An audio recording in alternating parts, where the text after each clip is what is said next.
Work. Okay, it's recording now. Well, hi guys. Welcome to another episode of Conversations Sin Miedo. I'm literally so excited because I don't have just one guest. I have two of literally people in my life for 10 years. We've literally known each other for since high school. Yes. Um, We're old. Literally, I was like, oh no, not to say my age, but feel a little old. But yeah, today's episode is episode 6, and I'm so excited because this is a really interesting topic to me that I've been wanting, like I've been looking forward to it, but I like I said before, I wanted to have this conversation with people I've known in my life, but also like, we all have our own opinions and kind of just talk about this topic that it is important and um like it was very funny. Jonathan, my husband, was like, "Oh, I'll be on there." And I was like, "No, I don't want family or no one, I wanted my friends." But Yeah. to introduce both of you, first off, Mr. Victor Diaz. So, Hi. Victor, hi. Um, so do you want to introduce yourself a little bit, like who you are, what you Yeah. do? I'm Victor Diaz Galindo. I'm here in Iowa City. I teach Spanish here at West High School. I've been a teacher for 4 years, but I've been working in education for a while. Mhm. And yeah, this topic is an interesting one. I love it. Yes, thank you. And next, Mr. Gonzalo Ledesma. Where is Mrs. Ledesma? I'm Yeah. surprised she didn't pop in. She's still at work. She's still at work. Yeah. Thank you, Sonia. And congratulations on this podcast. This is really amazing and love what you're doing. And just to introduce myself as Gonzalo Ledesma, 26 years old, happily married as of September to Stephanie Ledesma. I can say that now. So it's Yay! and for you that don't know, Sonia was in there and so was Victor. So thank you guys. I still Literally. have all those pictures that need to kind of send around. But yeah, so currently I work in finance. I work as a commercial lender at First Interstate Bank. And then I also Hmm. sit on the board of directors for Make-A-Wish Nebraska. Went to the University of Nebraska of Omaha, played soccer there, and kind of when I'm not doing that, some of the stuff that I have to do is just hang out with kind of Stephanie and the two dogs and Hmm. really enjoy kind of fitness and learning about real estate and finance. So um, that's a little bit about me in a nutshell. Yeah, I love that. Literally had no idea you were on Make-A-Wish. So That's so cool. Yes. Yeah. that's so cool. Thank you. Yeah. Doing that for a couple of months now. God, it's definitely it definitely pulls on your kind of heart kind of strings a little bit, and it's kind of sad to see some of the stories, but then some of the impact that we do is kind of very fulfilling. So um that kind Yeah. of the to sit on the board, it's a 5 year kind of term. So Oh, just that's really cool. started recently, so kind of looking forward to kind of how that evolves. Hmm. No, that's so cool. I bet it's has its like, ups and downs, like rewarding definitely, but I learned something new today about you, so thanks. So, like I said, I'm so happy to talk with you both, and again, very grateful that you guys were to join me. And um, like I said, it's just gonna like on my podcast, I've said before, we all have our own opinions, and like even like I said, talking to Jonathan, he's like no filter type person. He literally says it as it is. Um, but yeah, I wanted to just kind of talk with both of you and just kind of see what um just like starting off, what do you feel when so when I say machismo, I like me personally, I guess I don't see it as either negative or positive, but I see it as like there are some that take it more of negative, like I am the man, I am like in a relationship, I see it more. Right. But with machismo, it's kind of hard. with, I think, separating it with like, I have to be a man, I have to be strong, I have to be the breadwinner, I have to do um I don't know, like stereotypical stuff, Right. like car stuff, or I don't know, Mhm. like take out the trash or something. So it's like for me, I'm like, I don't even know like what. So what do you guys like when I say machismo, what does that mean to you, or what comes to mind? Yeah, and I love how you kind of put it that there's really not like a bad way or a good way. I feel like the way I kind of look Mm-hmm. at machismo is really kind of like a double-edged sword, right? Where I feel like on one Mm, side we're looking at it kind of very positively, where we show kind of that positive side of being kind of that traditional male role where you're being independent, strong, resilient. So I think those kind of qualities are never things that are bad, and I feel like a lot of men try to kind of embody those traits. But then on the other side, right, there's that kind of negative stereotype where it's kind of very it kind of discourages men to from being like vulnerable or kind of mm-hmm. expressing themselves or asking for help, which I feel like can be very damaging and kind of heavy. So Yeah. I think that's kind of how the way I kind of look at machismo. So yeah, there's definitely a good and bad, but I think it definitely gives you the ability to kind of have your own definition of it and kind of what you want to show, right? So I think that's the way I Mm-hmm. kind of look at machismo. Yeah. Yeah, I think machismo, yeah, I agree with you. It's like there's a lot of like with any gender role, I feel like there's like a lot of positives and negatives based on like how people view it. I feel like Right. machismo concept is like a bad thing because it like highlights like the hyper masculinity of like, like Mm, especially in Latino culture, like I have to ride this out on my own when literally it's about community. It's funny though because being Latino, it's about community and being together and helping each other. And then like, but mm-hmm. machismo is like, no, I'm a man, I have to do this by myself. And which comes like back to Mm, like what Gonzalo said about the mental health, like you kind of have to struggle through it by yourself. But I feel like mm-hmm. masculinity it, on its own like really does have a lot of positive characteristics and Mm-hmm. like do shit. You know what I mean? You have to do it yourself and like you have to get it Mm-hmm. done. And like sometimes I wish my students had a little bit more machismo because I want them to do things, and like get it done and have that like que se pongan las pilas, you know what I mean? But then Yeah. there's that other side where it becomes like it can go to the extremes. Yeah, I feel like that's such a good point. Like we um like growing up, my dad would always tell me ponte las pilas. So I was like I get like anxious thinking about it because I'm like, damn, PTSD. Like I'm like breathing heavy now. Um Literally it's like, but it's like that too. Like he, I can't remember like going to college, he'd be like, okay, ponte las pilas, like you gotta do this. So I think it depends. Like we all have our own, what's it called? Like our own experience with that, like you said, strength, and especially how we tend to like what's it called? Like put stuff on our own, like, okay, I got it. Like I don't need help.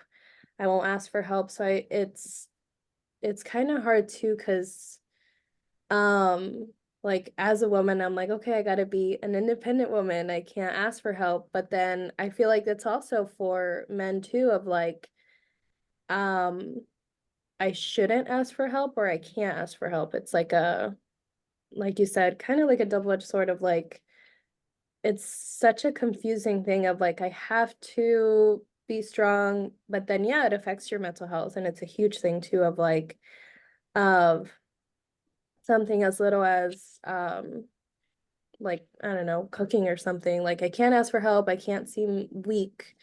And that's like another thing that um I wanted to talk about is how you think it's like how you think the concept of machismo affects mental health. And I say within the Hispanic community, but just in general, I know we're Hispanic, but how you think this affects men's mental health. Feel like mental health affects like men, especially Latino, and I think Hispanic is like the perfect word for it because it's his panic, Mm-hmm. because it's internal. You know what I mean? It's internal Yeah. panic that they just feel. Hispanic, not his piece. Yeah.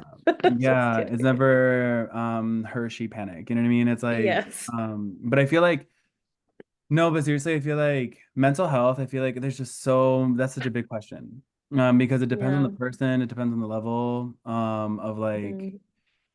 machismo.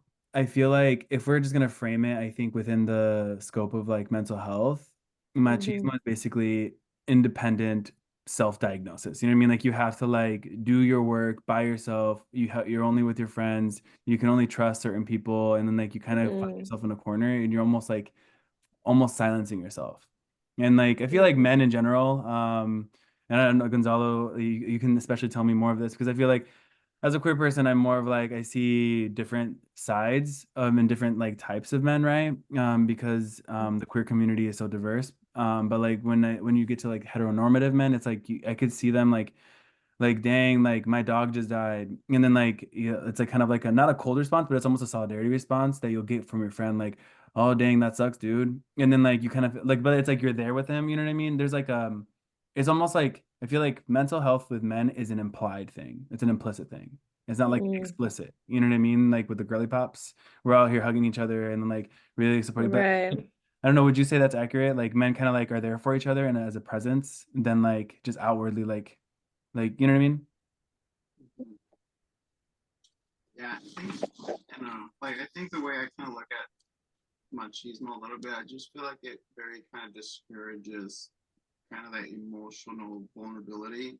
And I think, you know, growing up with kind of someone that definitely had that kind of environment or kind of, especially within our family, I feel like kind of growing up, if you fell down, it was like, get up, why are you crying, be a man. And kind of so Mm-hmm. you know, you kind of instill that fearness. I feel like at times you like instill a fearness in people to be like, yeah, you know, get up and dust yourself off and don't cry. So it kind of, I feel like it's that burden or that kind of, you know, feeling very heavy where I feel like men, when we're feeling sad or we're feeling anxious or we're feeling kind of that fear, we're just like try to bottle it inside within ourselves and not really seek kind of those conversations or, you know, professional help. And I mean, if we really want to look at it, it does lead to, you know, your stress and your anxiety and depression, but it's also far Mm-hmm. worse as well, right? Where some of this kind of machismo and kind of, I know it's kind of an extreme, but some of that machismo really does lead to, you know, the suicide and Mm-hmm. the domestic Mm-hmm. abuse Mm-hmm. and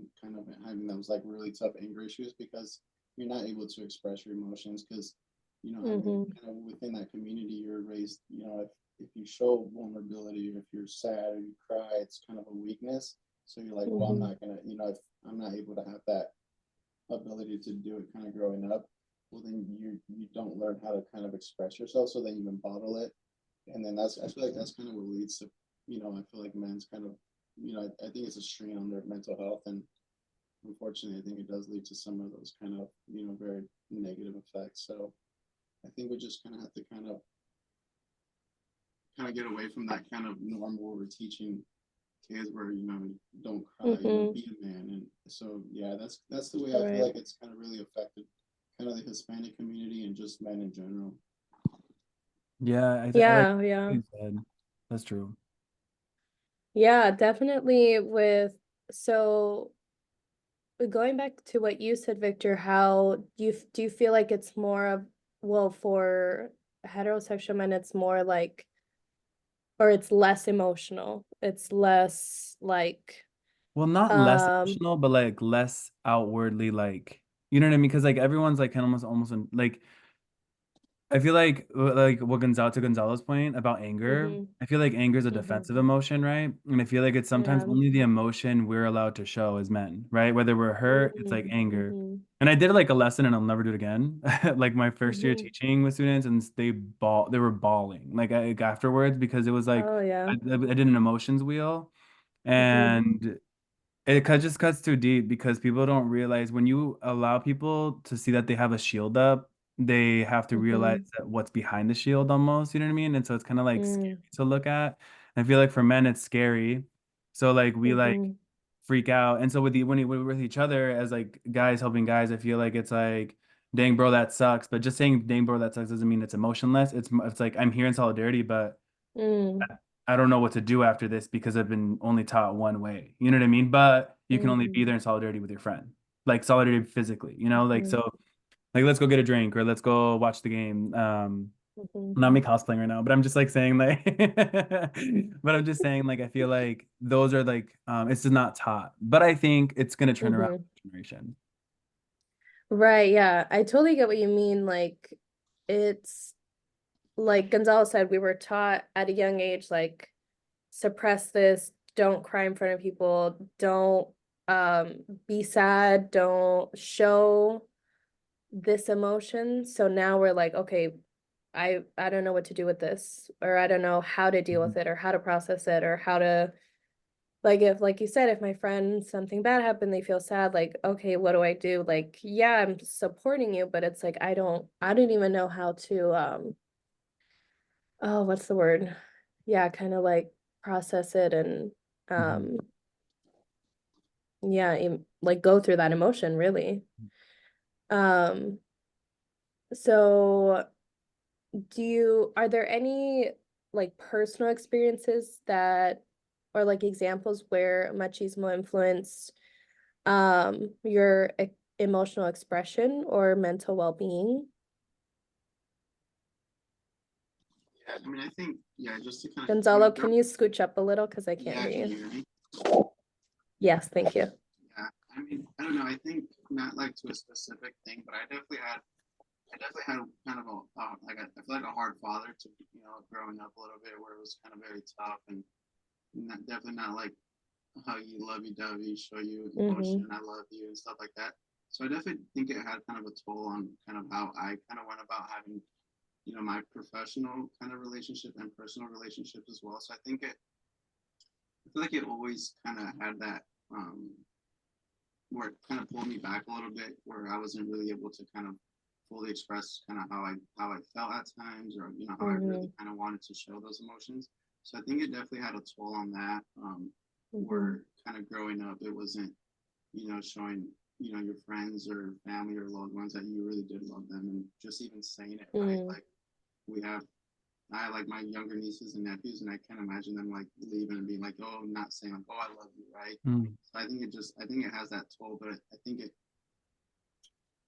and I know I know like he wasn't coming from a bad space. There's times I think it's just kind of passed down where I think his father kind of wasn't really showing him that love, and I think Mm-hmm. eventually I think he softened up a little bit. Definitely, I think if you around him more often, he's a little bit more tear jerky a little bit. He'll cry now, but definitely not growing up. So I think it definitely had that toll in our relationships where it was like if you felt mad at an emotion or sad at times, and the only way that I kind of felt like to express it was just that anger, right? And I think that they're kind of definitely highlighting that. And I think it's because I feel like when you show anger, I feel like you're still kind of thinking like you're still strong and you're still showing that like kind of masculine where you're still, like kind of in charge or kind of that dominance. So I think it's definitely kind of being more self-reflecting now. I think it's definitely kind of taking a little bit on some, I think it's taking a toll on some relationships that I've had, growing up. So I'm definitely, aware of that now, and I think that's kind of some effects that masculinity, or that kind of that machismo or toxic masculinity kind of has. Mm-hmm. It's definitely inherited. Like it's like, oh, this is the way we do it, so we're gonna keep doing it, you know? Mhm. Um, for me, I feel like machismo, like growing up, especially with such a hyper masculine dad that I have, like machismo, and I guess yeah, my dad might not be as reserved as yours dad. Maybe he was a little bit more like extroverted, right? So like his was a little bit more like, just to say, performative, in a way. But uh he ever just remember, like, I feel like for me, as like growing up, the queer little boy that I was, like, I feel like machismo was something I always used to aspire to. Does that make sense? Like I was Mm-hmm. never enough, right? So I was like, there was always something a little off, right? My mom would like make me, no shade, right, into my parents, but like they would always like make me Mm-hmm. go to soccer with my dad, right? Or like they would Mm-hmm. force me to do these things. Like my mom turned off when I was like watching Sailor Moon. No es para niñas, right? So like for me, I think what was reinforced were gender roles, right? And like Mm-hmm. kind of like putting the boxes and making sure that like I knew what the boxes were. And Mm-hmm. so out of fear, right? That like, because I mean, when you're a parent, you know, right? All since forever. So like I feel like it was just something that like it was something I always aspired towards. And it was just like Mhm. I never got it quite right.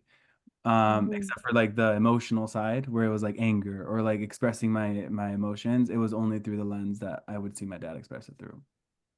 Mhm.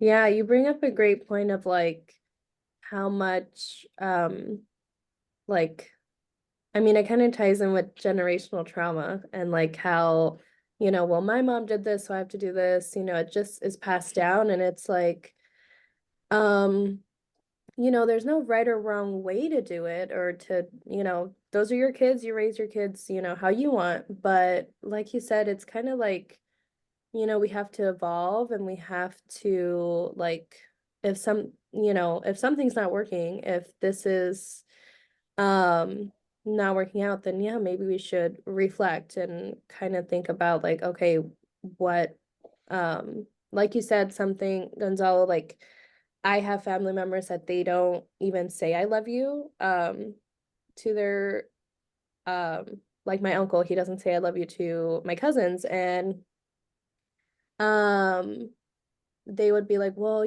my cousin's not a very affectionate person. And I was like, well, yeah, like, they weren't raised like that because you weren't affectionate to them, So it's like, you gotta, what's the word? Self-reflect there.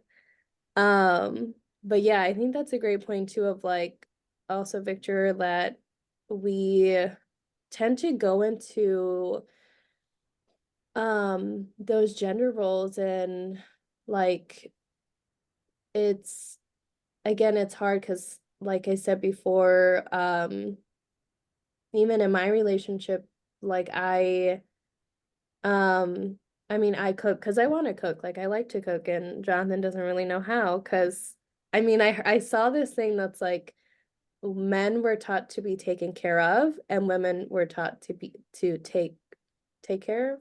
Hmm. Yeah, take care of other people. So it's not necessarily a dig or nothing like that, but it's like we all grew up in a different kind of, but kind of similar, like you said, in those gender roles of like sometimes when I was younger, I wanted to go play with my cousins because they were two guys. Like I was the like only girl their age, but I couldn't because I was a girl. Like I couldn't go play soccer with them, or I had to, um, like I don't know, sit in that box of do girl things or Hmm. so yeah, I totally get that it's um again, no dig to our parents or nothing, but it can be passed down and then The like you pattern. said with right, like I kind of see that now and that's kind of why like you said, Gonzalo, with your nieces and nephews, like um I mean none of us have kids, but like I kind of see that too of like with my niece and well my little brother too, like the next generation or like you said, like how are we gonna evolve or change this? So yeah, I kind of think of that too. Good question, Sonia. Do you think a lot of this like machismo and stuff like that? I think it's being kind of passed down and stuff. But do you think a lot of machismo and all this kind of stems from at times not being educated? That's a great question. I think it depends because like I literally Googled machismo and it kind of has like that negative, it's like hurtful to women or hate or like literally violent towards women and stuff. So I feel like everyone has their own definition of it, but um I don't know, it's again, that's the thing of like I don't know. For me personally, it's when I think of it, it's like um that I have to be taken care of, like I can't do things myself, like I have to have like there are some countries that like or like religions that males like women have to can't even go out of their house, right? Like without a male. But I feel like in our culture it's really hard because it's like I mean, you don't really have to have a college degree to be educated, but I think it has to do with like being open-minded, you know? Like you said, like if I go to someone's house and they do something that I don't do, it's like, okay, that's something different, but I think it just comes down to like respect. Like it's not you're wrong, I'm right, you're wrong, whatever.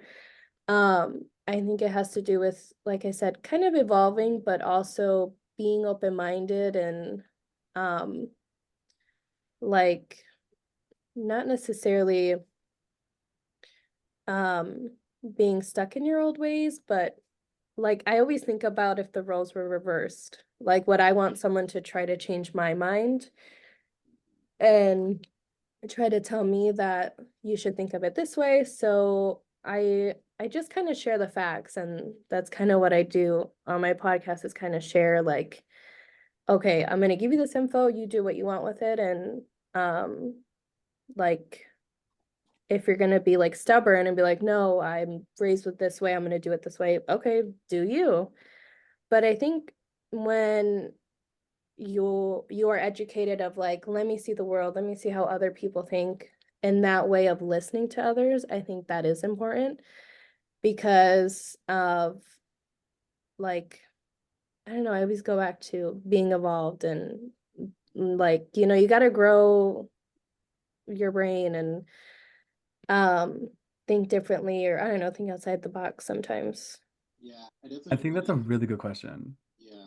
That And I, was good. and I agree too, because I feel like at times, like, and I personally have never gone to therapy, and it's not like something I'm opposed to, but I feel like haven't had the opportunity, not the opportunities, but I have never Mhm. gone. But some of the things that I've kind of really done is kind of like a lot of reading and a lot of kind of some of those. So I think if you have some of those recommendations for a lot of people that kind of struggle just to kind of maybe seek it, because I think you can find that information in tons of things as seeking professional help or kind of reading it on your own, or kind of doing those like self-reflective books Mhm. and stuff like that. So I know you're in that space, and if you kind of have some of those books and or stuff like that, I think those would be some good recommendations for kind of some of the listeners, Mhm. because I Mhm. think it's I think if you want to be the change, I think it's also a lot of work, right? It's not just saying, hey, I grew up in machismo, I'm just not going to do it anymore, right? But I feel like it's kind of, Mhm. you have to like go back and see like, yeah, this is kind of what machismo is. These are some of the traits that are kind of positive and negative, and just being able to self-reflect. So I think some of those books that, are able to like do that self-reflecting or Mhm. self-journaling and all that stuff, I think if you could recommend those for me personally, and maybe for someone listening that's kind of wanting to just take some steps, right? Because I know sometimes I think therapy can be kind of, It was it's scary sometimes. scary, right? Yeah. So Yeah. Yeah. yeah. So I think if you have any books or any recommendations, I'd love to kind of hear them as well, because Mhm. um, I just love that. I feel like people always look at therapy and they're like, oh, I have to be like crazy or I have to like have something wrong with me to go. But I feel like sometimes Mhm. therapy, like, because when you go to therapy, you constantly are changing your goals. And whether it's like, Mhm. and you'll see the branches will start branching, you know what I mean? Once you like see which directions to take or what to work on. So I feel like, Mhm. I encourage guys, but Gonzalo, that was such a good question. Can I speak on it just a little bit?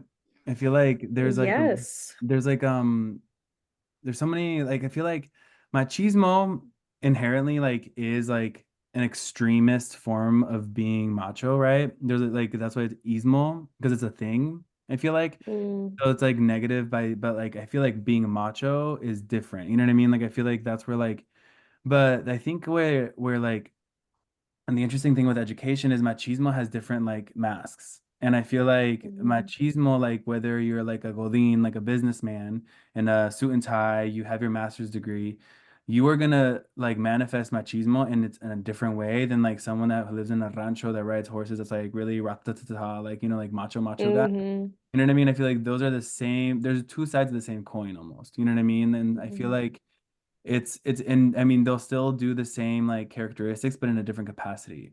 So I just find it so Yeah. interesting that question is like does education like and then don't get me started on the importance of STEM versus critical thinking like that's a whole other thing but like um but That's like another episode. There's a this book by Bell Hooks. She's a really great feminist. It's called The Will to Change: Men, Masculinity, and Love. And Oh. Bell Hooks is an amazing feminist. She's a really great writer. I'm reading a Mm-hmm. lot of books for of her right now in like in the scope of education, but I definitely recommend this book a lot. Like it looks really great. And I Mm-hmm. started it, but I haven't finished it. That's my machismo. I start but never finish. I'm just kidding.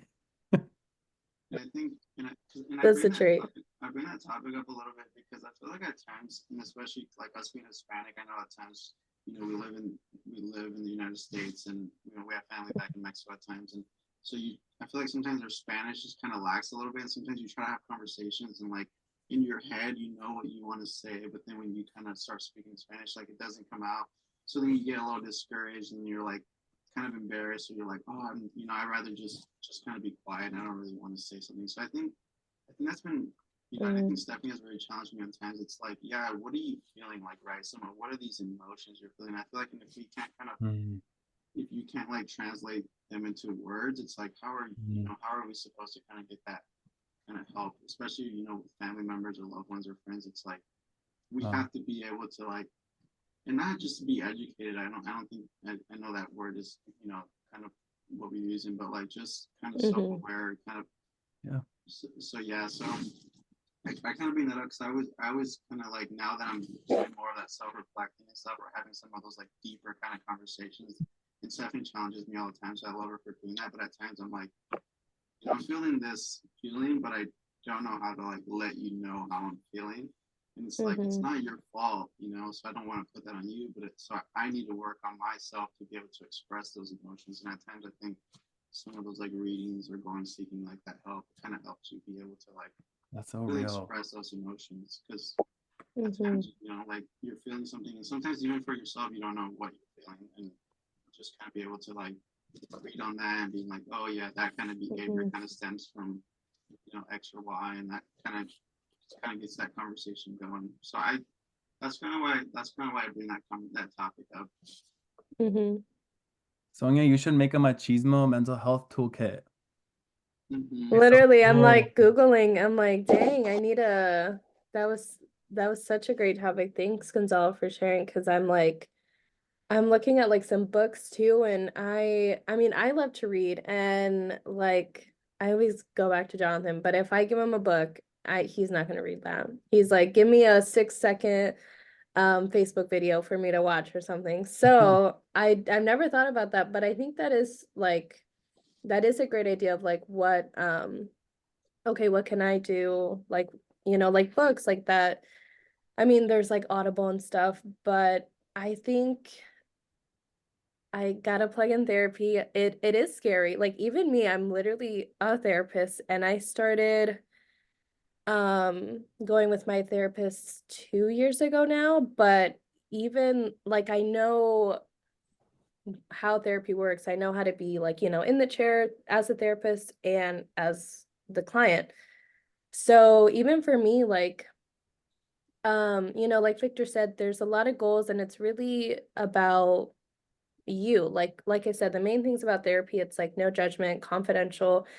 It's like but just getting there, it is hard, like getting over that, like um okay, I don't even know how I feel. I don't know what the words are. I don't even know what to talk about or how this works. And um it was pretty like anxious for me personally, and it can be overwhelming too, but I think like you said, you learn those skills, and like you learn um like what works for you or what you need to work on. Like for me, um like I said before, I didn't know like, oh, I feel this because this, like I didn't know how to say these words or like how to talk about it.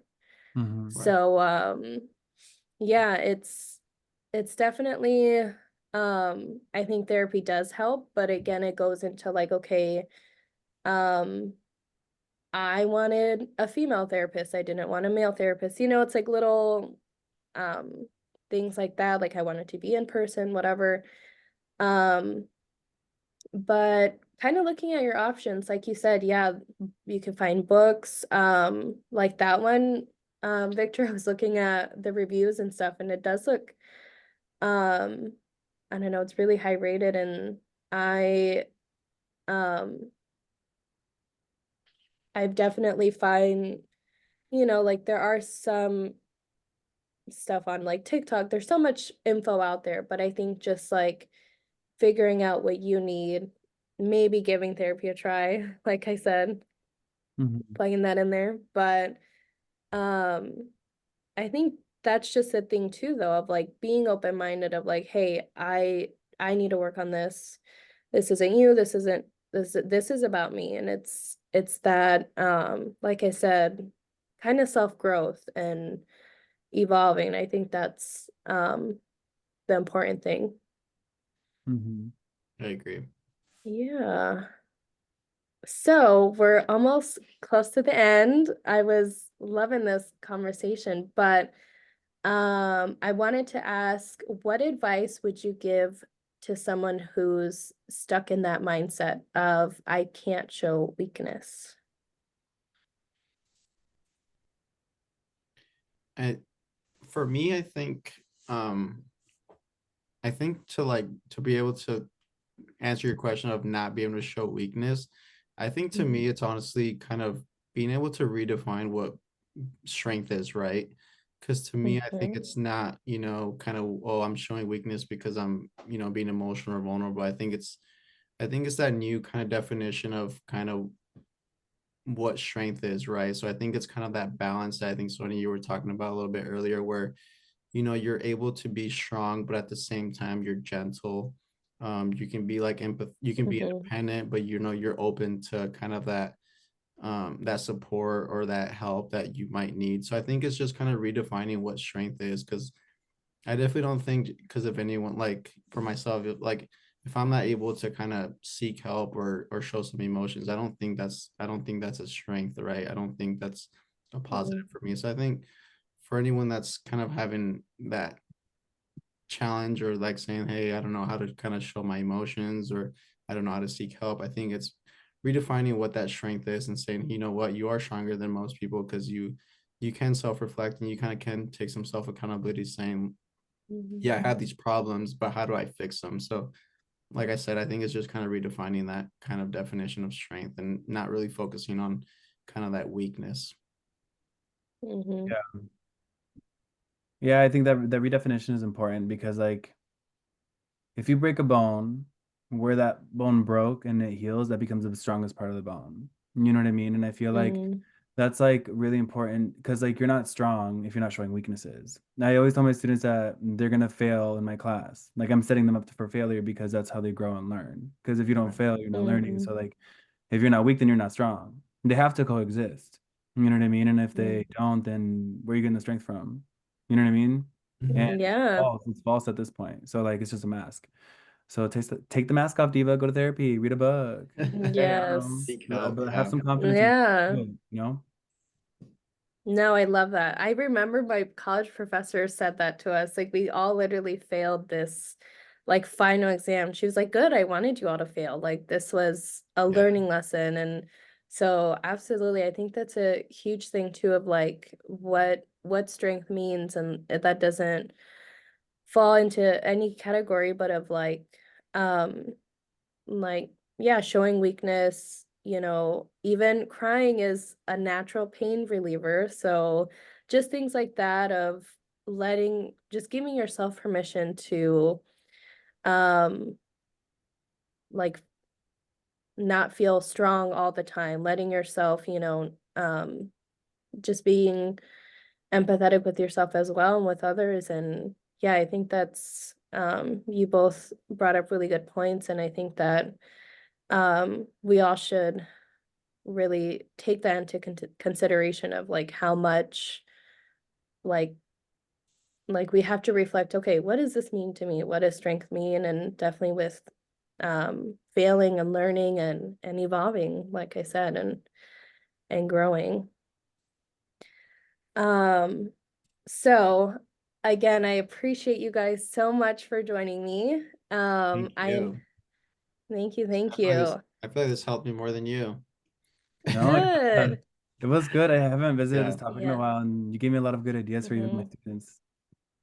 Good. I love it. I hope other people can kind of take one thing out of this and definitely kind of learn from that as well from all of us and kind of grow from there. But again, I appreciate you guys so much, and thank you guys again for watching our first video, and remember to um um look at my Facebook and Instagram for other resources you can find on there too. And thanks again, guys. Thank you, I Sonia. appreciate Yeah. you. Bye, guys. Bye. Bye. Bye.